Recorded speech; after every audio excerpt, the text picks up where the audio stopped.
ውዕል ብሪቶሪያ ዝተመልከተ ካብ ትግራይ ዝተራኸበ መግለጺ እዚ መግለጺ እዚ ካብ ዓሲምባ ዲሞክራሲያዊ ፓርቲ ዓዴፓ ዝተዋሃበ መግለጺ እዩ። ህዝቢ ትግራይ ብልፍንታውያን ሓይልታት ንልዕሊ 2 ዓመት ዘርኢ ናይ ምጽናት ኩናት ዘጋጠሞ ኣብ ፕሪቶሪያ ብዝተፈረመ ውዕል መሰረት እቲ ኩናት ጠጠው ኢሉ ብዝተወሰነ ደረጃ እፎይታ ክረክብ ክኢሉ እዩ። ይኹን እምበር ካብ ዝፍረም 2 ዓመት ዝገበረ ውዕል ፕሪቶሪያ ብዘይምፍጻሙ ሕዚ እውን ሰራዊት ኤርትራን ፋኖን ዕጡቓት ኣምሓራን ኣብ ትግራይ ኣይንወፅን ኢሎም ካብ ብሄረሰባት ኢሮብን ኩናማን ኣብ ከባብታት ጉሎ ምኽዳን ሰብያ ዛላምበሳ እገላ ባድመ ከምኡውን ኣብ ዞባ ሰሜን ምዕራብ ብድምር ኣብ ልዕሊ ህዝቢ ትግራይ ዘካየድዎ ሰላሕታዊ ጽንተት ሕዚ እውን ይቕጽል ኣሎ። ኣብ ሱዳን ሓዊሱ ኣብ ውሽጢ ትግራይ ካብ መረበቶም ተመዛቢሎም ሚልዮናት ዝቑጸሩ ተጋሩ ናብ መረበቶም ዘይተመልሱ እውን ኣለዉ። ውዕል ፕሪቶሪያ መሰረት ክፍትሑ ዝግባኦም ዝነበሩ ናይ ምክልኻል ሰራዊት ኢትዮጵያ ኣመራርሓ ዝነበሩ ተጋሩ ክሳብ ሕዚ እውን ኣይተፈትሑን። መንግስቲ ሰራሕተኛታት ትግራይ ክኽፈሎም ዝግባእ ዝነበረ ውዙፍ መሃያ እውን ኣይተኸፈሎምን።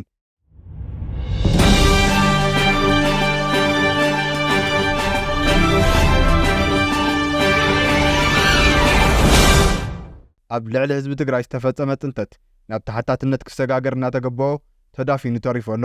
ኣብ ውሽጢ ትግራይ ናይ ጸጥታ ጸገም ብምህላው ደቂ ኣንስትዮ ጭወያ ይቕተላን ይድፈረን፣ ስርቅን ክትራንን ድማ ናይ ኩሉ ሕብረተሰብ ስጋኣት ኮይኑ ኣሎ።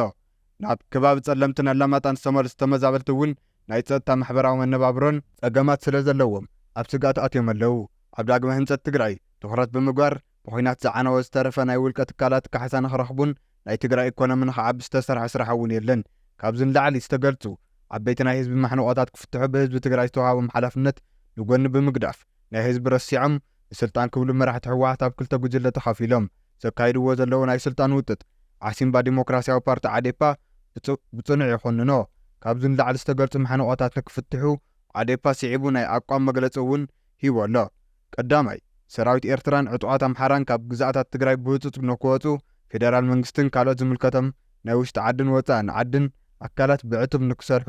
ካልኣይ ንሱዳን ሓዊሱ ኣብ ውሽጢ ትግራይ ተመዛቢሎም ዝርከቡ ተጋሩ ብህፁፅ ናብ መረበቶም ንክምለሱ ዝምልከቶም ኣካላት ተዋዲዶም ንክሰርሑ። ሳልሳይ መንግስቲ ሰራሕተኛታት ትግራይ ዘይተኸፈለ ውዙፍ መሃያ ክኽፈሎም። ራብዓይ ብኹናት ዝዓነው ዝተረፉን ውልቀ ትካላት እኹል ዝኾነ ካሕሳ ንኽፈሎም። ሓምሻይ ኣብ ውሽጢ ትግራይ ናይ ጸጥታ ጸገም ብምህላው ኣብ ልዕሊ ደቂ ኣንስትዮ ዝካየድ ዘሎ መጭወይቲ መቕተልቲ ከምኡውን ኣብ ከባብታት ጸለምትን ኣላማጣን ዘሎ ዘይተቓረፈ ናይ ጸጥታ ስጋኣት ኣካላት ጸጥታ ትግራይ ብህፁፅ ንክፈትሕዎ። ሻድሻይ ብውዕል ፕሪቶሪያ መሰረት ክሳብ ሕዚ ዘይተፈትሑ ናይ ምክልኻል ሰራዊት ኢትዮጵያ ኣመራርሓ ዝነበሩ ተጋሩ ብህፁፅ ንክፍትሑ። ሻውዓይ ግዜያዊ ምምሕዳር ሪፎርም ብምግባር ኩሎም ውድባት ፖለቲካ ትግራይ ዘካተተ ሓቋፋይ ግዜያዊ ምምሕዳር ካውንስል ንኸጣየሽን።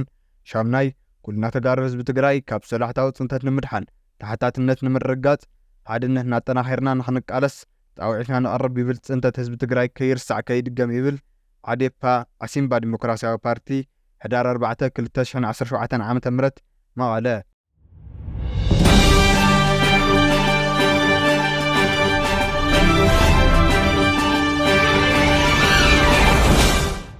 ኣዝዩ ጥንቃቐ ዘድልዮ ካብ መንግስቲ ኣሜሪካ ሕዚ ዝተመረጹ ፕሬዚደንት ዶናልድ ትራምፕ ዝተሰምዐ ሓበሬታ። ፕሬዚደንት ኣሜሪካ ዶናልድ ትራምፕ ኣብ ኣሜሪካ ዝርከቡ ብሚልዮናት ዝቑጸሩ ሰነዳት ንዘይብሎም ስደተኛታት ምስ ጓጉስ ዝኣተውዎ ቃል ዝተግበሩ ፈጻሚ ስራሕ ሸይሞም ኣለዉ።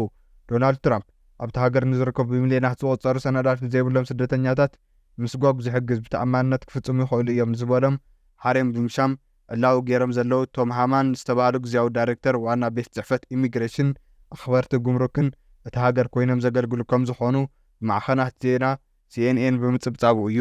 ዶናልድ ትራምፕ ድሕሪ ሽመት መሃቦም ከም ዝገለጽዎ ዶባትና ንምሕላው ንምቁፅጻርን ካብ ቶም ሃማን ዝሓሸ ሰብ የለን ኢሎም ኣለዉ።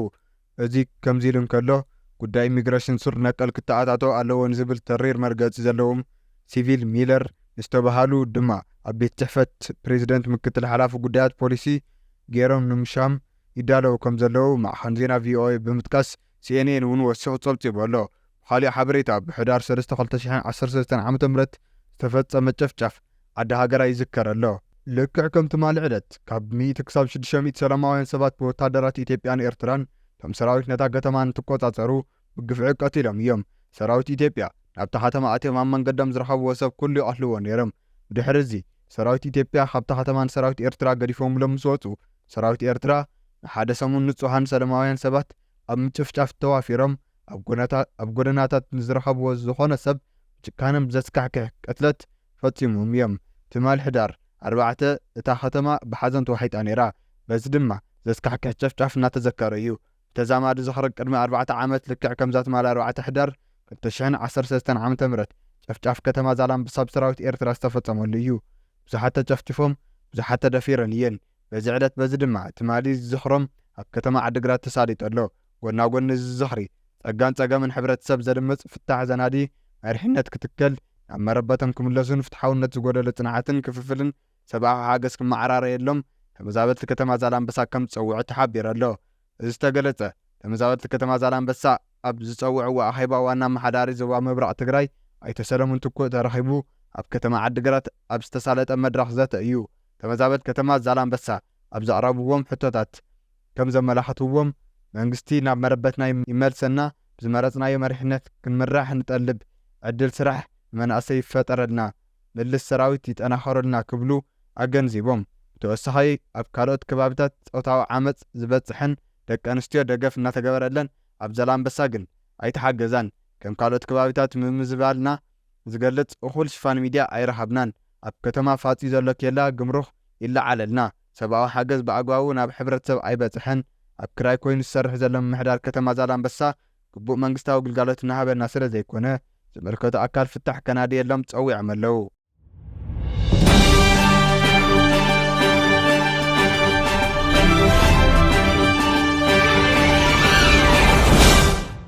ካብ ሕብረተሰብ ንዝቐረቡ ሕቶታት መልሲ ንዝሃቡ ዋና ኣመሓዳሪ ዞባ ምብራቕ ትግራይ ኣይተ ሰለሞን ትኩእ ከም ዝገለጽዎ ካብ ተመዛበልቲ እታ ከተማ ዝቐረቡ ሕቶታት ባይታ መሰረት ዝገበሩ ከም ዝኾኑ ነቶም ዝፍጠሩ ጸገማት ንምእላይ ድማ ምምሕዳር እታ ዞባ ኣበርቲዑ ከም ዝሰርሕ ኣረዲዮም። ህዝቢ ከተማ ዛላንበሳ ምስ ብሰንኪ ምዝባሉ ካብ ዝኸፍአ ጸገምን ጥሜትን ከም ዝርከብ ዝሓበሩ እቶም ዋና ኣመሓዳሪ ዝተለዓሉ ሕቶታት ፍታሕ ንምሃብ ከም ዝሰርሑ ኣብ ምብላስ ተመዛበልቲ ድማ ምስ ዝምልከቱ ኣካል ብምልዛብ ካብ ቁፅር ወፃኢ ዘሎ ግዛእታዊ ሓድነት ትግራይ ናብ ንቡር ክምለስ ክንሰርሕ ኢና ኢሉ ኣሎ። ኣብቲ ዋዕላ ኣብ ማእኸል መዕቆቢ ተመዛበልቲ ከተማታት መቐለ ዓዲግራትን ፋፅን ዝርከቡ ተሳቲፎም እዮም። ብመሰረት ጠለብ ሕብረተሰብ ነተመዛባለ ህዝቢ ከተማ ዛላንበሳ ከንቲባነት ክመርሕ ዝኽእል መሪሕነት ንምሕራይ ዝኽእል ኮሚቴ ብምጥያሽ እቲ ዋዕላ ተዛዚሙ ክብል ጉዳያት ኮሙኒኬሽን ዞባ ምብራቕ ትግራይ ኣብ ዝዘርግሖ ሓበሬታ ኣመላኺቱ ኣሎ። ኣሜሪካ ሓዊስካ ብዙሓት ሃገራት ዓለም ኣብ ልዕሊ ህዝቢ ትግራይ ዝተፈጸመ ገበን ምጽናት ዓሌት ብኣህጉራዊ ቤት ፍርዲ ገበን ክምርመር ሓቲተን።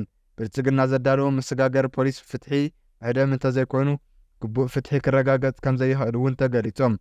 ኣብ ጄኒቫ ስዊዘርላንድ ኣብ ዝተኻየደ 4ይ ኩለመዳያዊ ገምጋም ሰብኣዊ መሰላት ኣብ ዝተኣከባ 117 ሃገራት ፈጸምቲ ገበን ምጽናት ዓሌት ትግራይ ከቐጽዑ ኢትዮጵያ ካብ ናይ ሞት ፍርዲ ጠጠው ክትብል ዘቤታዊ ዓመፅ ከም ገበን ክቁጠር ብሰንኪ ኹናት ዝግበር ብዙሕ ግህሰት ሰብኣዊ መሰላት ደው ክብል ሓቲተን ኣለዋ።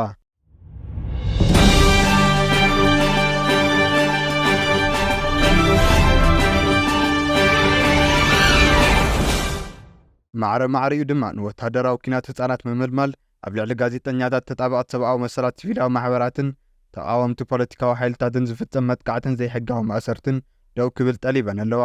መንግስቲ ኢትዮጵያ ኣብ ልዕሊ ህዝቢ ትግራይ ዝተፈጸመ ገበናት ንምጽራይ ካብ ውድብ ሕቡራት መንግስታት ዝተለኣኾ መርመርቲ ጉጅለ ብዘይምቕባሉ እውን ተነቒፉ ኣሎ።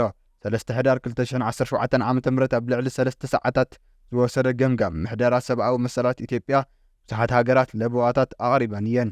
ወኪል ሞኖቶግሮ ጾታ መሰረት ዝገበረ ዓመፅ ደው ክብል፣ ወታደራዊ ተልእኾ ህፃናት ምልመላ ጠጠው ክብል፣ ኣብ ሓዳር ዝፍጸም ዓመፅ ከም ገበን ክቁፀርን ናይ ሞት ፍርዲ ክስረዝን ፀዊዑ ኣሎ። ቶጎ፣ ታይላንድን ኒውዚላንድን ካልኦት ሃገራትን ብወገንን ኣብ ኢትዮጵያ ኣብ ዝርከቡ ወግዓውያንን ዘይወግዓውያንን መዳጎኒ ማእኸላት ፌደራል ንዝፍጸም ስቅያት ቅትለት ምፍጻምን ካብ ፍርዲ ወፃኢ ኣታሕዛን ዝምርምር ነፃ ኣካል ከቐውም ሓቲተን ኣለዋ። ተወሳኺ ኣብ ልዕሊ ህዝቢ ትግራይ ዝተፈጸሙ ገበናት ከምኡውን ኣብዚ ሕዚ እዋን ኣብ ኩናት ዝርከቡ ከባቢታት ዝተፈጸሙን ዝፍጸሙን ዘለውን ጾታዊ መጥቃዕትታት ብዝምልከት ስጉምቲ ክውሰድ ከም ዘለዎ ገሊፆም ኣለዉ። ኒውዚላንድ መሰል ሓሳብካ ናይ ምግላፅን ምትእኽኻብን ነፃነት ክኽበር ክትሓትት እንከላ ኖርዌይ ኣብ ትግራይ ዝፍጸም ዘሎ ምጽናት ዓሌት ዓለም ለኸ ተሓታትነት ክህሉ ብምጥላብ ኣብ ኣምሓራን ካልኦት ከባቢታትን ዝካየድ ዘሎ ገሰት መሰላት ስክፍታ ገሊፅ ኣላ። እቲ መሰጋገሪ ፍትሒ ዝበሃል ናይ ብልጽግና ፖሊሲ ተግባራዊ ከም ዘይኾነ ኣብ ግምት ብምእታው ምስ ኣህጉራዊ ሕጋዊ ሓላፍነት ብምትእስሳር ክትግበር ዝሓተተ ወኪል ኖርዌይ መሰል ሓሳብካ ናይ ምግላፅን ምእካብን ነፃነት ክኽበር ከምኡውን ምግሃዝ መሰል ጋዜጠኛታትን ተጣባቓት ሰብኣዊ መሰላትን ብመንግስታውን ዘይመንግስታውን ኣካላት ደው ክብል ፀዊዕ ኣሎ